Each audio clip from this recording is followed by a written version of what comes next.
वैसे मानव एक ऐसा प्राणी है जिसको इस प्रकृति ने मुस्कुराहट बड़ी सौगात में दिया है। दुर्भाग्य है कि आज मनुष्य संपदा कमाने के चक्कर में, धन दौलत कमाने के चक्कर में इतना तनाव अपने माथे पर ले लिया है कि धन और दौलत के कूड़े कबाड़ को तो ढेर इकट्ठा कर लेता है, लेकिन अपने दिल की सुकून और चेहरे की मुस्कुराहट को गवा बैठा है। ये मानव की सबसे बड़ी हार है। वो सोचता है कि संपत्ति हमारे लिए बहुत बड़ी चीज है। ठीक है, संपत्ति जीवन में आवश्यक है, लेकिन वो संपत्ति आप कमाते क्यों है? खुशी के लिए है ना। वो संपत्ति क्यों कमाते हैं? आप प्रसन्नता के लिए ही ना। अब जिस संपत्ति के बोझे तले आपके मुस्कुराहट ही चली जाए, तो ये तो बात ऐसी हो गई कि कोई आदमी आपको कहे कि हम आपको सोना का चश्मा, सोना के फ्रेम का लगा हुआ चश्मा देते हैं, लेकिन बदले में आप हमको आंख दे दीजिए। ये सोना के फ्रेम वाला चश्मा सस्ता हुआ कि महंगा हो गया है? कोई आदमी कहे कि आपको हीरे का जरा हुआ एकदम गले का हार देते हैं, हीरा का, हीरा ले लीजिए गिफ्ट में, लेकिन बदले में अपना गर्दन काट करके दे दीजिए। ये सौदा सस्ता हुआ कि महंगा? कोई आदमी कहे आपसे कि मैं आपको पायल गिफ्ट करना चाहता हूं, सोना का पायल गिफ्ट करूं, लेकिन अपना पैर काट करके आप दे दीजिए। ये सौदा सस्ता हुआ कि महंगा? महंगा हुआ ना जी। अरे पायल किसी को पसंद हो सकता है, लेकिन पैर की कीमत चुका करके पायल पसंद हो, ये पसंद नहीं करना चाहिए आदमी। कंगन हो सकता है किसी ने गिफ्ट किया, हाथ में कंगन गिफ्ट करे, ये सबको पसंद होगा, लेकिन कोई कहे कि कंगन देता हूं लेकिन बदले में अपना हाथ काट करके दीजिए, तो उसको दूर से ही नमस्कार करना चाहिए। भैया मेरा खाली हाथ ही रहे, लेकिन कंगन तुम्हारा नहीं चाहिए, हाथ ही मेरे पास रहने दे। तो हाथ गंवाने की कीमत पर यदि कोई कंगन देता है तो फिर वह स्वीकार नहीं है। गले देने की कीमत पर यदि कोई आपको माला गिफ्ट करता है, हीरा का हार गिफ्ट करता है, तो गले की कीमत पर कोई हार नहीं लेना चाहिए। पैर की कीमत दे करके यदि कोई व्यक्ति आपको पैर में पहनने वाला पायल देता है, तो समझना चाहिए कि वो आदमी आपको लूटने के लिए आया, वो गिफ्ट देने के लिए नहीं आया है। उसी तरह से धन और संपदा यदि आया है और वो धन संपदा इतना आवे, इतना उस धन संपदा की कमाने की चिंता और टेंशन आवे कि उसके कारण आपकी मुस्कुराहट ही छीन ली जाए, तो वैसे धन संपदा को दूर से ही लात मार देना चाहिए, बल्कि अपनी मुस्कुराहट को और अपने दिल के सुकून को बचा लेना चाहिए, क्योंकि दिल के सुकून के लिए ही धन कमाया जाता है। मन की शांति के लिए ही मकान बनाया जाता है, मन की शांति के लिए ही जमीन जायदाद खरीदी जाती है, मन की प्रसन्नता के लिए ही रिश्ते बनाए जाते हैं, मन की प्रसन्नता के लिए ही कोई लड़की अपने पूरा जीवन किसी लड़के के हवाले कर देता है, और मन की सुकून और शांति के लिए ही कोई लड़का अपने पूरे जीवन को किसी लड़की के हवाले कर देता है, पति और पत्नी का संबंध बनाता है। दुनिया के जितने भी उपयोगी चीज जो हमारे जीवन से जुड़ा हुआ है, अपने जीवन से दुनिया को जोड़ने का हमारा इतना ही मकसद है कि इससे हम अपने जीवन के तार को जोड़ देंगे तो शायद हमारे जीवन में खुशियों की बहार आ जाए। यही तो मनुष्य चाहता है। लेकिन आज मनुष्य सारे संबंधों को, रिश्ते को, नाते को, धन को, दौलत को बटोर करके अपने पास तो ले आया है, लेकिन उसके दबाव में उसका चैन ही चला गया है, उसकी शांति ही चली गई है, उसकी प्रसन्नता ही चली गई है। तो फिर उस शांति, उस संबंध का क्या मतलब है? फिर उस संपत्ति का क्या मतलब है? फिर उस मकान का क्या मतलब है? तो इसीलिए जो इस प्रकृति के द्वारा एक अद्भुत वरदान मिला है मनुष्य को, मुस्कुराहट का वरदान, हालांकि ये मनुष्य के अलावा किसी को नहीं मिला है। कुत्ते को मुस्कुराने का वरदान है, घोड़ा को, गधा को, ऊंट को, पशु पक्षी किसी को खिलखिला करके मुस्कुराने का वरदान है इस संसार में। एक मनुष्य के अलावा पूरे संसार में अपने खुशी को प्रकट करने के लिए कोई भी प्राणी मुस्कुरा नहीं सकता है, केवल मनुष्य ही मुस्कुरा सकता है। लेकिन उसके बावजूद भी मनुष्य आज इतना अपने आप को अशांत बना लिया है कि मुस्कुराना तक भूल गया है। कोशिश कीजिए समय रहते अपने परिवार के बीच में, चाहे वो पति पत्नी के बीच में हो, हर वक्त एकदम अंग्रेज का जेलर बन करके मत रहिए घरों में।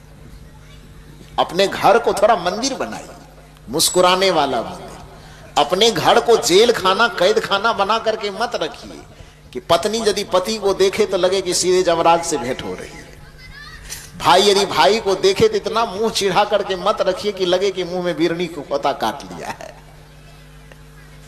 सास और बहू एक दूसरे को देखे तो ऐसा नहीं लगना चाहिए कि जमराज से भेंट हो रही है। आपस में एक दूसरे को देखो, परिवार के सदस्य एक दूसरे का मुंह निहारे तो एकदम मुस्कुराहट खिल जाए, चेहरे का तनाव दूर हो जाए। इस तरह का परिवार का माहौल बनाना चाहिए। लेकिन दुर्भाग्य क्या है, एक विचारक ने आज मानव चरित्र के दुर्भाग्य पर टिप्पणी करते हुए लिखा है कि बुलबुल को देखो तो मस्ती में चहकता है। हालांकि कहा तो यह जाता है कि बड़े भाग्य मानुष तन पावा, लेकिन आज मनुष्य के हरकत को देख करके बड़े भाग्य मानुष तन पावा पे बहुत क्वेश्चन मार्क लगता है। जो हंस नहीं सकता है वो कौन सा बड़ा भाग्य वाला प्राणी है भाई? जो खिलखिला नहीं सकता है, जो एक दूसरे से प्रेम नहीं कर सकता है, जो एक दूसरे के गले नहीं लग सकता है, जो एक दूसरे को सम्मान नहीं दे सकता है, वो कौन सा बड़ा भाग्य वाला शरीर पा लिया है? मनुष्य के इस बड़े भाग्यशाली होने पर प्रश्न खड़ा करते हुए किसी विचारक ने कहा कि बुलबुल को देखो तो मस्ती में चहकता है, फूलों को देखो तो हरदम महकता है। ये फूल को देखिए, टूट गया है डाल से ना, कब टूटा होगा? 10 दिन 15 दिन पहले फ्रिज में रखा होगा। ये कहां से आया, कौन लाया, कुछ पता नहीं। लेकिन जिसके जिसके हाथ में ये गया, ये फूल कभी मुरझाया क्या? मुस्कुराता रहा। इसलिए तो हम लोगों को बचपन से पढ़ाया गया, फूलों से नित हंसना सीखो, भौरों से नित गाना, तरु की झुकी डालियों से सीखो शीश झुकाना, दूध तथा पानी से सीखो मिलना और मिलाना, सीख हवा के झोंकों से लो कोमल भाव बहाना। ये हम लोगों को सिखाया गया ना बचपन से। ये फूल देखिए क्या सिखाता है कि हमको डाल से तोड़ करके अलग कर दिया गया है, फिर भी हम मुस्कुराना नहीं भूले हैं। उसी तरह से आपको कोई संकट तोड़ भी दे, कोई पीड़ा कोई परेशानी तोड़ भी दे, तो इस फूल से सीख करके यह जाइए कि कम से कम हम मुस्कुराना नहीं छोड़ेंगे, एक दूसरे को सम्मान करना नहीं छोड़ेंगे। इस बात को याद रखिए तो आपका जीवन एक फूल की तरह खिलखिला उठेगा। लेकिन यह भूल गए हम। विचारक ने बड़ा सुंदर कहा कि फूलों को देखो तो मस्ती में चहकता है, बुलबुल को देखो तो मस्ती में चहकता है, फूलों को देखो तो हरदम महकता है, मगर इस इंसान को क्या हो गया है भगवान? जब देखो तो हमेशा चिढ़ता और बहकता है, जब देखो तो हमेशा कूढ़ता और बहकता है। जब भी इस पर नजर पड़ती तो एकदम मुंह एकदम टेढ़ा टेढ़ा नजर आता है। एक दूसरे से मिलता है तो सामने सामने जा रहा है, यदि सामने से कोई रिश्तेदार आ रहा तो मुंह इधर घुमा लेता है। लगता है भगवान ने गर्दन सीधा करके कोई भूल कर दी, ये सामने से देखना भी नहीं चाहते तो मुंह इधर टेढ़ा कर लेते हैं, रास्ते से गुजर जाते, वो भी रास्ते से गुजर जाता है। ये भी कोई जीवन है?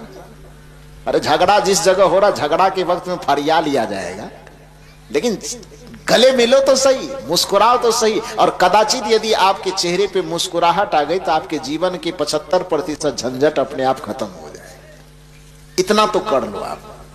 लेकिन ऐसा लोग नहीं करता है। समस्तीपुर जिले की एक घटना है। घटना क्या है, वहां का मेरा कार्यक्रम हो रहा था।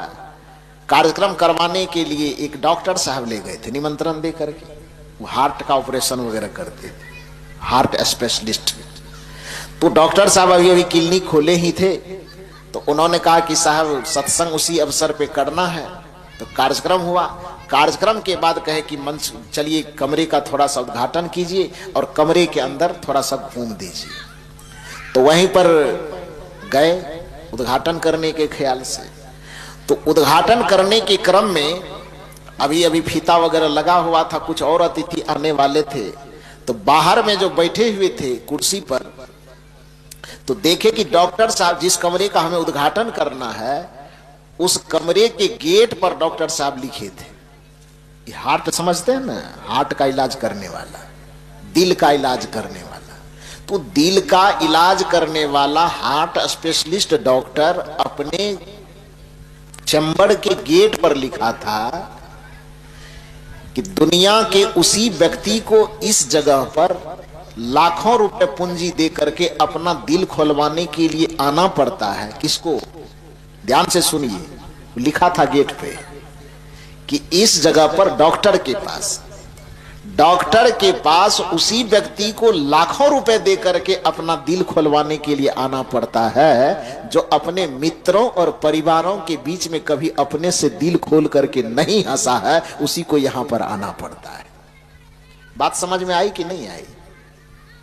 यदि अपने घरों में अपने मित्रों अपने परिवारों के साथ बीच बीच में सुबह शाम दोपहर कोई भी समय निकाल करके कभी कभी दिल खोल करके मुस्कुरा लिया करते, दिल खोल करके हंस लिया करते, तो उस डॉक्टर का कहना है कि जो अपने परिवार में 24 घंटा में कभी न कभी एक बार दिल खोल करके हंस और मुस्कुरा लेता है, उसको डॉक्टरों के पास लाखों रुपए फीस भर करके अपना दिल खोलवाने के लिए आने की जरूरत नहीं पड़ती है।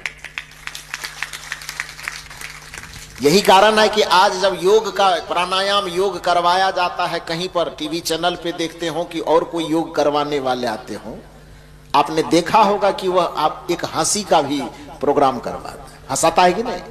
हालांकि वो हंसी बनावटी होती है, लेकिन फिर भी वो हंसाने की कोशिश करता है। क्यों? यदि ये जो योग वाला हंसी आपको हंसा रहा है, कदाचित पति अपने पत्नी को देख करके कोई ऐसी मजाक करे और आपस में एक दूसरे से मुस्कुरा करके मिले, तो फिर वो योग वाला हंसी हंसने की जरूरत क्यों पड़ेगी? सास और बहू बैठ जाए आपस में और कोई ऐसी बात निकाले, हमेशा गुस्सा वाला बात ना निकाले, कुछ ऐसी बात निकाले, कुछ ऐसी हल्की बात करे जिससे एक दूसरे के चेहरे पे मुस्कुराहट आ जाए, तो फिर उस घर में स्वर्ग क्यों नहीं आएगा जी? ननद और भाभी आपस में मिले तो एक दूसरे के चेहरे पर तनाव लेकर के न मिले, वो हिंदुस्तान और पाकिस्तान का योद्धा बन करके न मिले, बल्कि वो अंग्रेज और झांसी की रानी बन करके न मिले, बल्कि एक सास और बहू अपने माँ और बेटी बन करके वह मिले, तो फिर जीवन में कितना आनंद आए, थोड़ी सी मुस्कुरा करके मिले। तो ये मुस्कुराहट की संपदा अपने रिश्तों में थोड़ा सा बचाना चाहिए, कोई भी रिश्ता हो उसमें बचाना चाहिए। खैर ये तो अलग प्रसंग हो गया। कबीर साहब ने कहा कि आप सब जो रास्ते से जा रही हो महिलाओं, और आपके साथ में जो ननद जा रही है, तो ठीक है, किसी तरह से आप लोग हंस रही हो, आपके हंसी से मुझे कोई आपत्ति नहीं, मुझे अच्छा लगा, इसीलिए मैं आपसे पूछने आ गया कि आप क्यों हंस रही हो। महिलाएं शर्माती हुई बोली, बाबा क्या पूछते, हम लोग आपस में घरेलू मजाक कर रहे थे, आप जाइए। कबीर साहब ने कहा मजाक कर रहे थे कि कुछ कर रहे थे, लेकिन बताओ, अब हम आ गए हैं तो बिना पूछे छोड़ेंगे नहीं। तो दूसरा कोई आदमी रहते तो शायद ना भी बताती वो महिलाएं, लेकिन देखा कि ये कबीर साहब हैं, बड़े ज्ञानी महापुरुष हैं, इसको बता ही देंगे तो क्या दिक्कत है, क्योंकि मन के हर एक बात हर एक व्यक्ति को बताना भी नहीं चाहिए। लेकिन यदि कोई ज्ञानी मिले, कोई संत मिले, कोई विवेकी मिले, कोई विचार मिले, तो उसके सामने अपने मन की दुविधा को छुपाना भी नहीं चाहिए, उसके सामने अपने दिल की किताब को पूरा खोल देना चाहिए। इससे व्यक्ति का मन हल्का होता है, माथा हल्का होता है। लेकिन अपनी पीड़ा हर एक जगह नहीं खोलनी चाहिए। रहीम कवि ने कहा भी है कि रहमन निज मन की व्यथा मन ही राखो गोय, सुन इठ लई है लोग सब बांट न लिन्हा को। कि आपके मन में कोई पीड़ा है तो हर एक जगह उसको एकदम किताब की तरह खोल खोल करके सबको मत दिखाइए, क्योंकि सभी लोग आपके पीड़ा को बांट नहीं लेंगे। एक नीतिविद ने तो यहां कहा कि यदि अपने घाव को, अपने मन की पीड़ा को, मन के घाव को आप प्रत्येक घर में दिखाने की कोशिश करेंगे, इस उम्मीद में कि कोई महलम लगा दे इस पे, मेरा मन का घाव छूट जाए, तो नीतिविद कहते हैं कि प्रत्येक घर में यदि तो अपने मन के घाव को दिखाने जा रहे हो महलम की आशा में, तो किसी के घर में महलम मिले कि न मिले, क्योंकि सबके घर में महलम नहीं होता है, सबके घर में नमक जरूर होता है। तो तुम अपना घाव दिखाने जाओगे महलम की आशा में, वो महलम मले न मले वो बात तो दूर की बात है, लेकिन तुम्हारे घाव पर वो अपने घर का नमक जरूर रगड़ देगा और तुम्हारे घाव की पीड़ा बढ़ जाएगी। इसलिए अपने मन का घाव हर एक जगह नहीं खोलना चाहिए, नहीं बताना चाहिए। अपने घर के झमेला को, अपने घर के परेशानी को, अपने जीवन की परेशानी को हर एक व्यक्ति के सामने कभी खोल करके नहीं प्रकट करना चाहिए। हाँ, कोई उस तरह का विवेकी मिले, ज्ञानी मिले, चरित्रवान मिले, जो हमारी समस्या को एकदम छीट करके पूरी दुनिया में छीटे नहीं, बल्कि हमारी समस्या को सुन करके अपने अंदर पचा करके रखे और हमारा समाधान क्या हो सकता है वह रास्ता बता दे, ऐसे ज्ञानी महापुरुष के सामने अपनी समस्या छिपाना भी नहीं चाहिए, उसके सामने अपनी समस्या प्रकट कर देना चाहिए। डॉक्टर के सामने कभी रोग नहीं छिपाना चाहिए, वकील के सामने कभी अपना गुनाह नहीं छुपाना चाहिए और गुरु के सामने कभी अपने दिल और आत्मा की बात को कभी नहीं छुपाना चाहिए। ये बात हमेशा हमको ध्यान में रखना चाहिए। माता पिता गुरु के सामने अपने मन की पीड़ा को स्पष्ट रूप से प्रकट करना चाहिए। तो वो महिलाएं जो आपस में मजाक कर रही थी रोड पे जाते जाते, तो दूसरा कोई पूछता तो शायद न बताती, बताना भी नहीं चाहिए, लेकिन कबीर साहब पूछ रहे हैं, वो भी जिद करके पूछ रहे हैं, तो महिलाओं को लगा कि ये तो गुरु हैं, सदगुरु भगवान है, इससे क्या छुपाना। हमारी उम्र चाहे जो भी रही हो, लेकिन ये गुरु भगवान के तो हम बच्चे हैं। तो अपने माता पिता और गुरु के सामने चाहे हंसी की बात हो कि मजाक की बात हो कि कोई सीरियस बात हो, छुपाने की क्या जरूरत है। तो कबीर साहब जब 2 बार 3 बार जिद करके पूछे तो महिलाओं ने कहा कि बाबा, हमारे हंसी का कारण ये है कि हम जितनी महिलाएं हैं, इन सभी महिलाओं की जो नवजुवती है ये ननद लगेगी, हम 8-10 इसकी भाभी लगेंगे, एक ठो ननद है ये। तो इस सब दिन हम लोगों को रगड़ती थी, तो आज हम सब लोग मिलके रगड़ रहे हैं इसको। तो लोगों ने, कबीर साहब ने कहा अच्छा ठीक है, रगड़ ही रही हो सही, लेकिन उस रगड़ाहट में चेहरे पर हंसी है, इस बात की मुझे खुशी हो रही। ये हंस रहे हो, कम से कम रगड़ने में कहीं कोई दर्द तो, चीख तो नहीं निकल रहा है ना, पीड़ा नहीं निकल रही, रगड़ने में भी मुस्कुराहट निकल रही है। कुछ चीजों का टूटना भी बड़ा अच्छा होता है। जैसे लोग कहते हैं कि हर वक्त किसी का मन टूटे ना तो फिर वो खराब होता है, नहीं नहीं नहीं। प्रकृति में नीतिविद कहते हैं कि भटकने में अर्थ होता है, टूटना कब व्यर्थ होता है। बड़े सुंदर कवि हुए हैं सर्वेश्वर दयाल सक्सेना, उन्होंने लिखा है कि भटकने में अर्थ होता है, टूटना कब व्यर्थ होता है। आदमी की खोई हुई शक्ति की पहचान जगती है जब वह बेतरह असमर्थ होता है, जब वह बेतरह असमर्थ होता है। हर एक टूटना निरर्थक नहीं होता है। जैसे कोई अंडा जब टूटता है तो उससे क्या निकलता है, कोई अंडा जब टूट जाता है तो उससे क्या निकलता है, बच्चा निकलता है। कदाचित वह अंडा न टूटे तो गड़बड़ होगा कि अंडा टूट गया तो ठीक हुआ। अंडा टूटा तो ठीक हुआ, क्योंकि वह न टूटता तो बच्चा नहीं बन पाता ना। इसलिए बच्चा बनने के लिए अंडा का टूटना आवश्यक है। कोई बीज जमीन के अंदर गया और जमीन के अंदर जाकर के वह बीज कसम खा ले कि हमको नहीं टूटना है, तो फिर पौधा बनेगा? हा? एक बीज का पौधा बनने के लिए उस बीज का टूटना जरूरी है कि नहीं जरूरी है? जरूरी है ना। बीज के ऊपर का जब छिलका फट जाता है, जब छिलका टूट जाता है, तभी जाकर के उससे अंकुर निकलता है। तो इसलिए एक वृक्ष बनने के लिए बीज का टूटना परम आवश्यक है। उसी तरह से जीवन में कुछ अच्छा निर्माण हो, जीवन में अच्छे भविष्य का निर्माण हो, उसके लिए व्यक्ति के कभी कभी धैर्य का टूटना, कभी कभी मन का टूटना, कभी कभी विश्वास का टूटना भी आवश्यक होता है। हर एक टूटना कभी व्यर्थ नहीं होता है, इसलिए टूटना भी महत्वपूर्ण है, जीवन का एक हिस्सा है। टूटना चाहिए कभी कभी व्यक्ति को। जैसे बीज टूटता है तभी अंकुर निकलता है, उसी तरह से कभी कभी आदमी का धैर्य मनोबल टूटता है, कभी कभी असफलता मिलती है, कभी कभी विकलता मिलती है, कभी कभी दुनिया से ठोकर मिलता है, तो भी आदमी को बहुत सारी शिक्षा, बहुत सारा ज्ञान मिलता है। खैर कबीर साहब ने यहाँ कहा कि ठीक है बेटी, आखिर मजाक मजाक ही सही, रगड़न ही चल रहा है, लेकिन उसमें दुख तो नहीं हो रही है, आपस में मुस्कुरा रहे हो, ये काफी है। तो आपकी मुस्कुराहट से मैं प्रभावित हुआ, केवल इतना बता दो कि मुस्कुरा क्यों रही थी, वो कारण बताओ। तो सभी महिलाओं ने कहा कि कारण यही है कि हम सब इसकी भाभियां लगेंगे, ये एक ननद है बेचारी, और 10 दिन के बाद इसकी शादी होने वाली है। तिलकोत्सव में जो इसके ससुराल से कुछ सामान भेजा गया था, तो हम लोग पूछ रहे थे कि कौन कौन सामान कौन कौन आदमी दिया है। तो जिस सामान का नाम ये बता रही थी कि देवर ने ये भेजा, सास ने ये भेजा, ननद ने ये भेजा, फलाना, ये सब रिश्ते का नाम ले लेकर के बता रही थी। तो उसी में हम लोग थोड़ा चिढ़ा रहे थे। अब चिढ़ाने वाला क्या क्या आइडिया होता है वो तो हमें पता नहीं है, वो तो आप लोग जानिए, वो आप लोगों का विभाग है, वो हम लोगों का विभाग नहीं है। तो कबीर साहब ने कहा कि अच्छा ठीक है बेटी, एक बात याद रखो कि तुम्हारे नाक पर का गहना किसी ने दिया, कान वाला आभूषण किसी ने दिया, पैर वाला हाथ वाला आभूषण किसी ने दिया, गले वाला आभूषण किसी ने दिया, तो उस आभूषण देने वाले को, उस गिफ्ट देने वाले को तुम मन ही मन धन्यवाद दे रही हो, धन्यवाद दे रही हो ना। कोई भी आदमी आपको गिफ्ट करता है उसको थैंक यू बोलते हैं कि नहीं? और 100 बार दिन में याद करते हैं हमको बहुत प्रेम करता है, देखिए ना ये वाला भेजा है, कहते कि नहीं? जो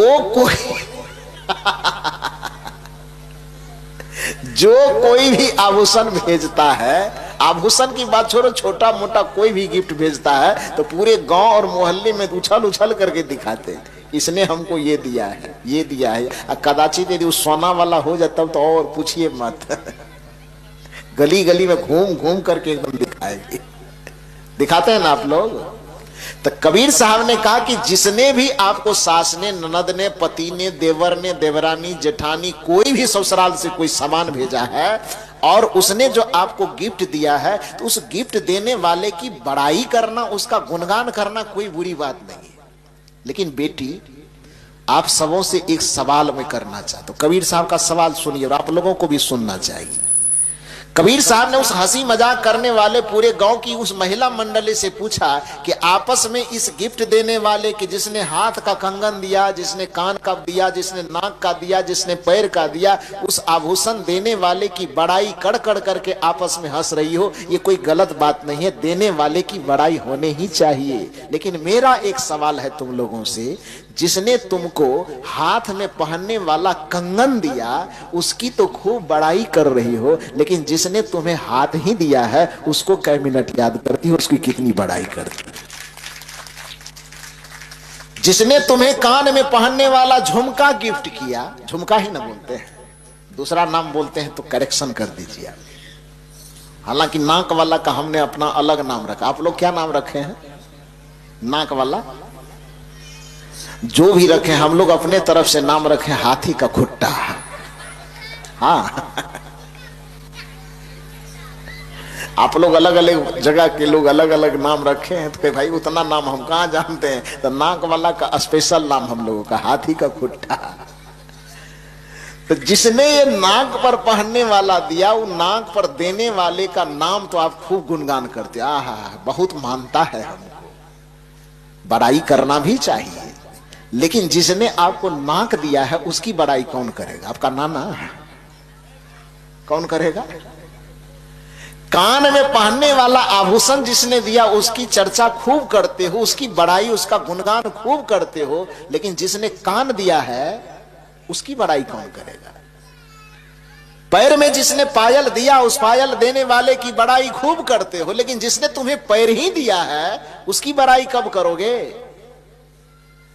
पैर की बात छोड़ो, हाथ की बात छोड़ो, आंख की बात छोड़ो, आंख में लगाने वाला काजल जिसने दिया उसकी तो खूब बड़ाई की, लेकिन जिसने तुम्हें आंख दिया उसकी बड़ाई कौन करेगा? और याद रखो, यदि आंख देने वाला तुम्हें आंख न देता तो फिर काजल का क्या करते तुम? नाक देने वाला यदि तुम्हें नाक नहीं देता तो फिर वो नथिया, बल्कि बुलकी, झुलकी क्या लेकर के क्या करते हो तुम? कान नहीं मिलता तो कान में जो झुमका गिरा रहे, कभी कभी झुमका गिराते हो बरेली के बाजार में, वो गाना में गिराता है कि नहीं गिराता है? तो वो कान नहीं होता तो कान में पहनने वाला जो भी आभूषण का नाम आप रखे हैं, तो वो आभूषण का क्या महत्व होता है? हीरे का हार सही, लाखों करोड़ों अरबों रुपए का हार दे दे, लेकिन यदि आपके पास गर्दन न हो तो उसे पहनोगे का?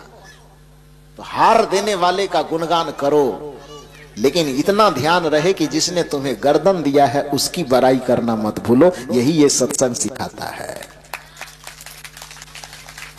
पायल देने वाले का गुणगान करते हो करो, लेकिन जिसने तुम्हें पैर दिया है उसका गुणगान करना मत भूलो। कबीर साहब ने बड़ा सुंदर कहा है, मत कर मोह तू, मत कर मोह तू, हरि भजन को मान रे तू, हरि भजन को मान रे। नयन दिए हरि दरस करन को, श्रवण दिए सुन ज्ञान रे, श्रवण दिए सुन ज्ञान रे, हरि भजन को मान रे तू, हरि भजन को मान रे। ये आंखें जो आपको दी गई वह सत्संग सुन का दर्शन करने के लिए, संत महापुरुषों का दर्शन करने के लिए, कान जो दिया गया आपको सत्संग और ज्ञान कथा को सुनने के लिए, हाथ जो दिया गया कुछ दान करने के लिए, कुछ सेवा करने के लिए, पैर जो आपको दिया गया धर्म स्थलों पर जाने के लिए, सत्संग में जाने के लिए, मुंह जो दिया गया हरि का गुण गाने के लिए, गुरु का गुण गाने के लिए, और ये आपको जीवन जो मिला है अपना व्यवहारिक जीवन को सुख और प्रेम पूर्वक जीने के साथ साथ कुछ आध्यात्मिक पूंजी कमाने के लिए, कुछ आत्मा का धन कमाने के लिए, उस धन की कमाई कीजिए। और वो धन की कमाई यही है कि पैर देने वाले का स्मरण करना, ये संसार की कमाई है। पायल देने वाले का स्मरण करना ये संसार की कमाई है, और पैर देने वाले का स्मरण करना ये धर्म की कमाई है। इस जीवन को सुविधा देने वालों का स्मरण करना ये संसार और व्यवहार की कमाई है। और जिसने हमें जीवन ही दिया है उस जीवन दान देने वाले परम तत्व का स्मरण करना, उसका भजन करना, उसका सुमिरन करना, ये अध्यात्म की कमाई है। वो अध्यात्म और परमार्थ दोनों को साध करके जो इस संसार में चलता है। कबीर साहब ने ऐसे व्यक्ति के लिए कहा, तन से काम मन से राम, तो कहें कबीर सरेजो काम।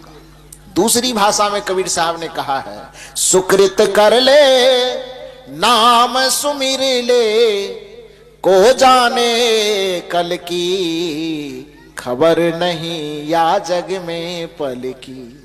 सुकृत कर ले, ध्यान दीजिए दो काम कहा करने। तन है तो तन से सुकृत कर ले, शुभ कृत माना अच्छा काम कर ले। अब मन और आत्मा है, इससे इसका काम क्या है, नाम सुमिर ले, भगवान का नाम, गुरु का नाम, परमात्मा का नाम स्मरण कर ले। दो काम कहा ना, सुकृत कर ले एक काम, नाम सुमिर ले दूसरा काम। सुकृत कर ले नाम सुमिर ले, को जाने कल की खबर नहीं या जग में पल की। इसी बात को गोस्वामी तुलसीदास जी ने अपनी भाषा में कहा, कर से करम करहु विधि नाना, असुरत रहे जहां कृपा निधान। तो दोनों काम वो भी बताए ना, एक तो कर से कर्म करो विधि नाना, और दूसरा काम सुरत रहे जहां कृपा निधाना। तो दो काम उन्होंने भी बताया और दो काम कबीर साहब ने भी बताया। बात एक ही है, कहने का तरीका थोड़ा सा अलग अलग है। ये दोनों काम जब आप करते हैं तभी आपका मानव जीवन पाना सार्थक होता है। अन्यथा शरीर जब तक है तब तक खा पका लिए, जी लिए, और शरीर छूट गया, आत्मा अकेले विकल होकर के संसार से जाती है और फिर 84 का चक्कर लगाती है। इस आत्मा को नाना योनियों में भटकना ना पड़े, 84 लाख की खानियों में ना पड़ना पड़े, इसके लिए मानव जीवन में व्यवहार का काम करते करते परमार्थ का भी काम कीजिए, कुछ परमार्थ की भी कुछ पूंजी कमाइए, तभी आपका मानव जीवन पाना बड़े भाग्यमानुष तन पावा कहलाएगा। अन्यथा फिर कीड़े मकोड़े जैसे जिंदगी हम भी हासिल करेंगे, जिएंगे और इस संसार से मर करके खत्म हो जाएंगे। कोई बहुत बड़ी उपलब्धि हाथ लगेगी नहीं, इस जीवन का सदुपयोग होगा नहीं, और फिर जीवन पाना सार्थक नहीं, निरर्थक हो जाएगा। लेकिन हम लोग सदगुरु संत के शरण में आए हैं, सत्संग सुनने का सौभाग्य मिला है, इस मानव जीवन का सदुपयोग करने के लिए ही हम लोग यहाँ पर बैठे हुए हैं। यहाँ से जो शिक्षा मिली है उस शिक्षा को आप लेकर के जाएं, सीख करके जाएं कि व्यवहार को हंस करके जीना सीखें, मुस्कुरा करके जीना सीखें, रिश्तों में मधुरता घोलें, मिठास घोलें, हंसी घोलें, मुस्कुराहट घोलें, आपस में तनाव से न जिएं। पति पत्नी का हो संबंध, चाहे भाई भाई का हो संबंध, पिता पुत्र का हो संबंध, सास ननद जेठानी देवरानी का कोई भी संबंध हो, उस संबंधों को दबाव में और तनाव में न जिए, बल्कि एक दूसरे से मुस्कुरा करके जिए। यह व्यवहार की संपदा है। और अपने परमार्थिक साधना के लिए गुरु की भक्ति करें, संत सदगुरु से युक्ति लेकर के अपने आत्मा राम का भजन करें। यह परमार्थिक पूंजी कमाने का रास्ता है। और दोनों पूंजी जब आपके जीवन में अर्जित हो जाएगी फिर मानव जीवन सफल हो जाएगा।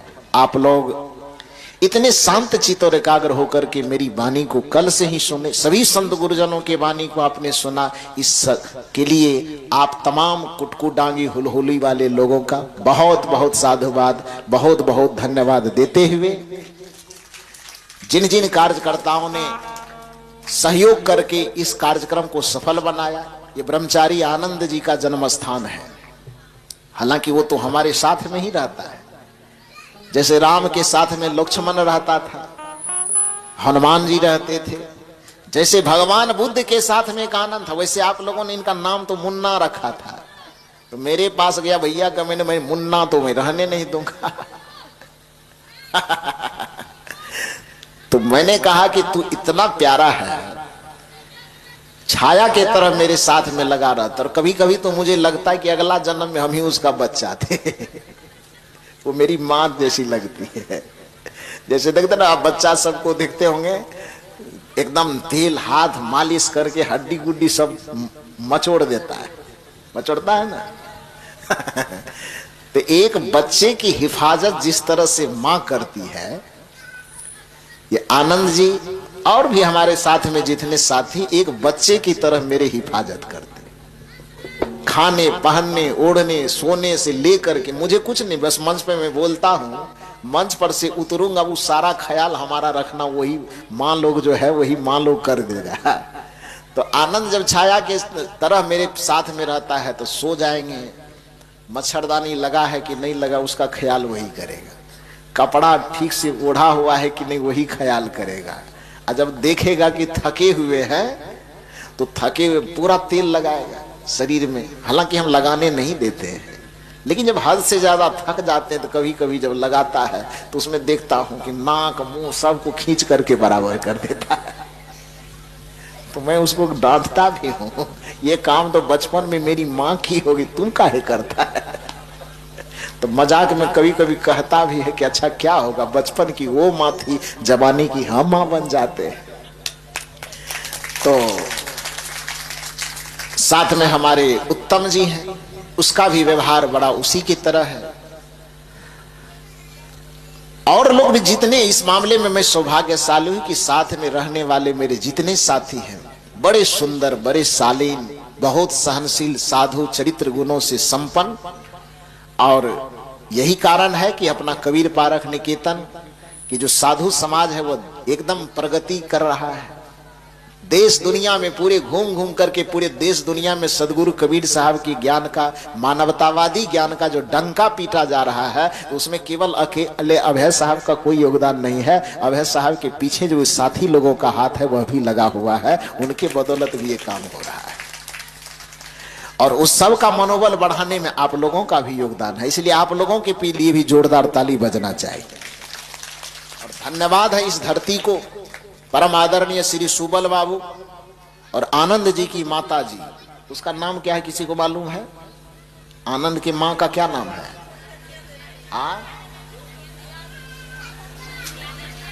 इंडिया का बता।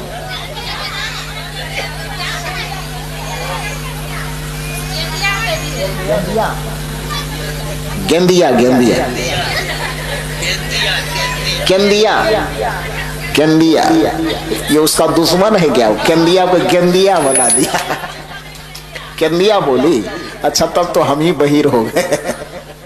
क्या करोगे, अब 80 बरस उम्र भी हो गया है, सुनाई कम देता है। तो परम आदरणीय श्री सुबल बाबू और माता श्रीमती केंदिया देवी, इन दोनों भक्त के संजोग से, दोनों धर्म और भक्ति के संजोग से एक पुत्र रत्न के रूप में आनंद जी, जिसका माता पिता ने प्यार से नाम मुन्ना रखा होगा, लेकिन अध्यात्म जीवन में आने के बाद नाम बदल दिया जाता है, उसका नाम आनंद रखा गया है।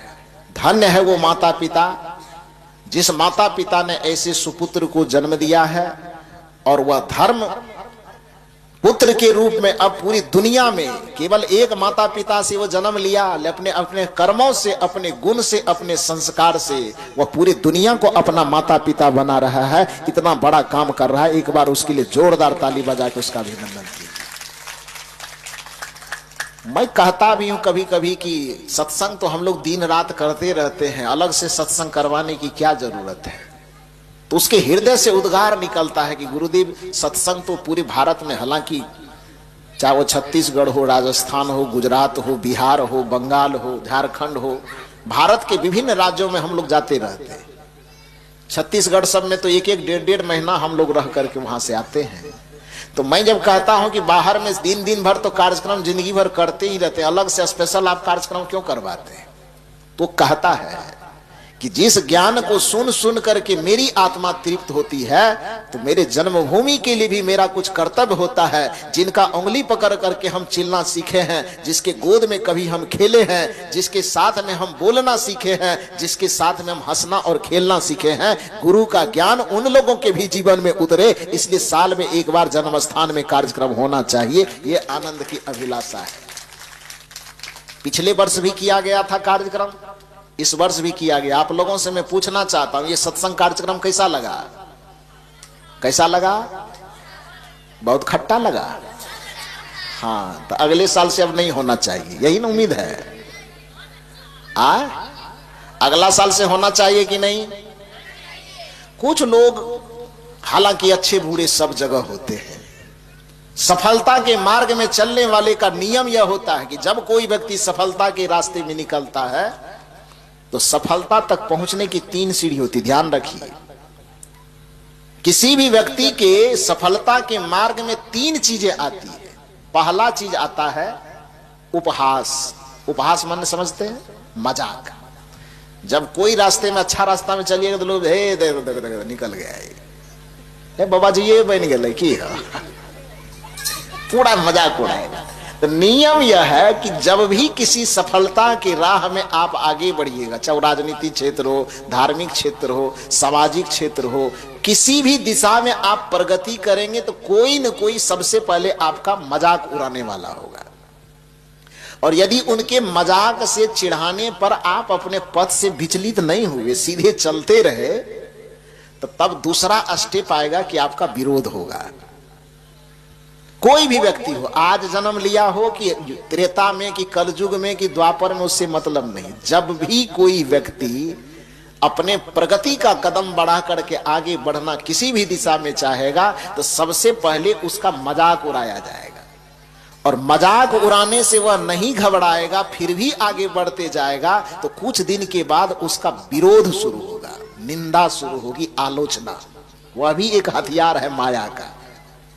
और उस विरोध से, आलोचना से, निंदा से जब व्यक्ति नहीं घबराता है, तब तीसरा स्टेप में यह आता है कि पूरी दुनिया उसको गले लगाने के लिए तैयार हो जाता है।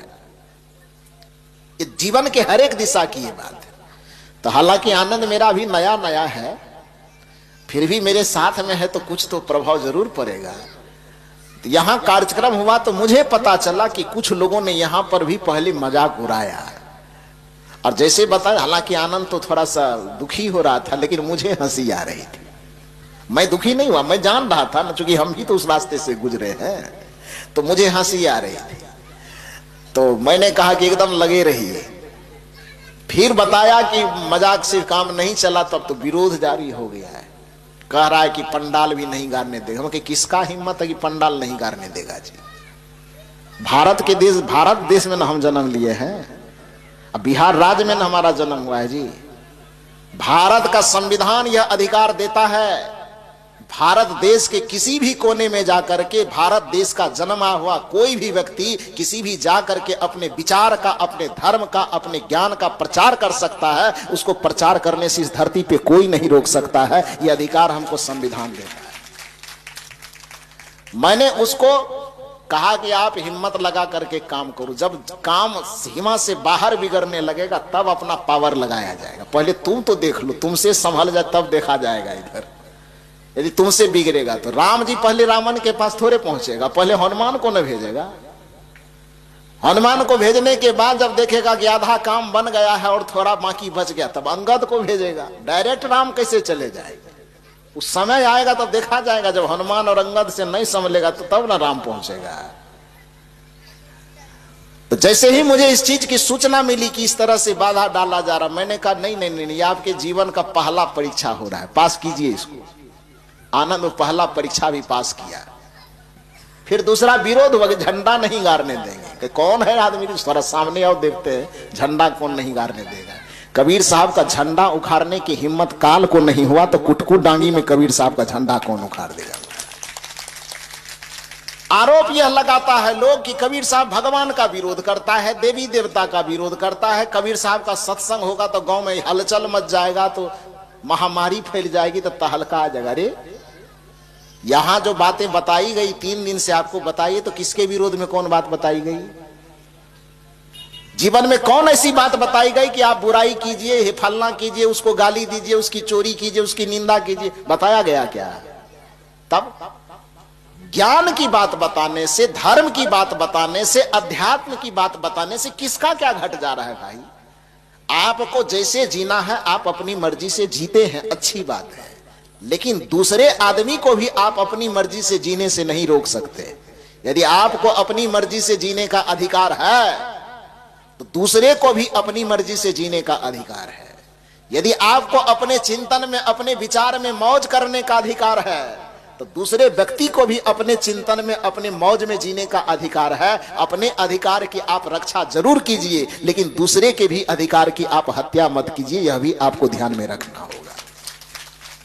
तो खैर जो भी हो, जिस भी तरह की अड़चन आई, सारी अड़चन दूर होकर के कार्यक्रम अपना सफल हो रहा है कि नहीं हो रहा है? और सुन ले वो कान खोल करके झंडा उखाड़ने वाले लोग, दोबारा अगले साल भी फिर कार्यक्रम होगा। और यदि आपको लगता है कि झंडा उखड़ सकता है तो एक बार उखाड़ करके देख लीजिएगा। कहने का ये अभिप्राय है कि जिसने समर्थन किया उसको भी धन्यवाद, जिसने विरोध किया उसको भी धन्यवाद। जिसने समर्थन किया उसके लिए भी एक बार जोरदार ताली, और जिस महानुभाव ने इसका विरोध किया उसके लिए भी एक बार जोरदार ताली। आपकी भी भूमिका, अरे संसार में भैया अंधकार की, प्रकाश की भूमिका है तो अंधकार की भी भूमिका है ना। तो प्रकाश के लिए जोरदार ताली तो अंधकार के लिए भी जोरदार ताली होना चाहिए। तो समर्थन करने वाले को धन्यवाद तो विरोध करने वाले को भी धन्यवाद मिलना चाहिए। लेकिन यह मंच किसी का विरोधी नहीं है। आप कहते हैं कि हम विरोधी हो सकते हैं, लेकिन हमारे लिए आप विरोधी नहीं है। हमारे लिए तो आप गार्जियन हैं, समाज के अच्छे लोग हैं। आप ठीक है अपनी विचारधारा में है, कोई बात नहीं। यह मंच आपके भी सुख की कामना करता है, आपके भी शुभ की कामना करता है, आपके भी मंगल की कामना करता है। और यह मंच आह्वान करता है कि हे सद्गुरु, इस समाज के जो भी लोग हो सबका जीवन सुखी हो, सबका जीवन आनंदमय हो, किसी के जीवन में कोई दुख न हो, किसी के जीवन में कोई पीड़ा न हो, किसी के जीवन में कोई संकट न हो, किसी के जीवन में कोई तनाव न हो। सभी के चेहरे पर सद्भावना हो, सभी के चेहरे पर मुस्कुराहट हो और सबके मन और मस्तिष्क में सदैव आनंद और प्रसन्नता भरा रहे। इन्हीं शुभकामनाओं के साथ सबको बहुत बहुत साधुवाद।